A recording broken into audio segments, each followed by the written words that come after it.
انا صاحبت الخسيس ولقيت في شهده السم،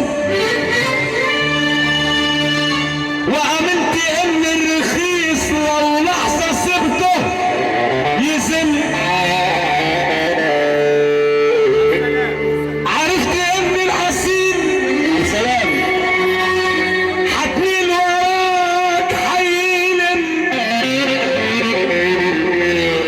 وعرفت ليه الادب بيفضلوه عن العلم، وان اللسان ده الحصان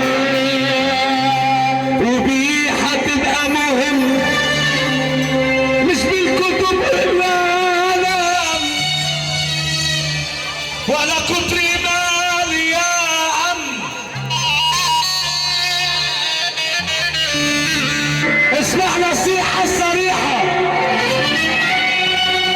لو كنت راجل جد ما تقولش غير الخير، اصل المرار في السحر يا ملاش في نقل الكلام، في الشر ما تتعب، ومن بعد غدر السحاب ومن بعد غدر السحاب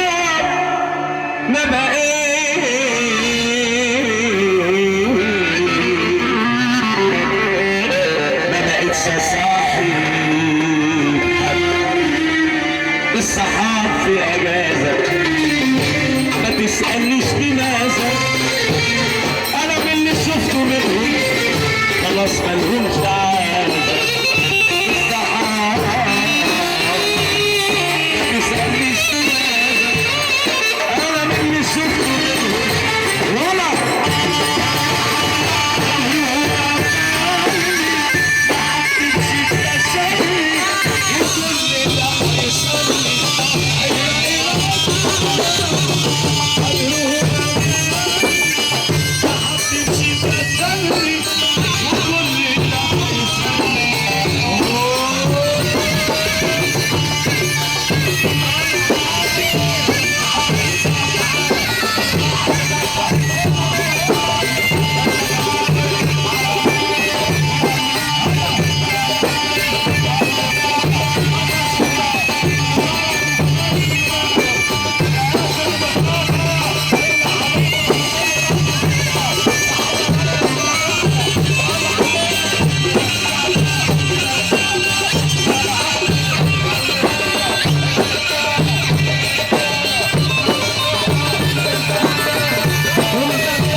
زي الجبل لو يملك يا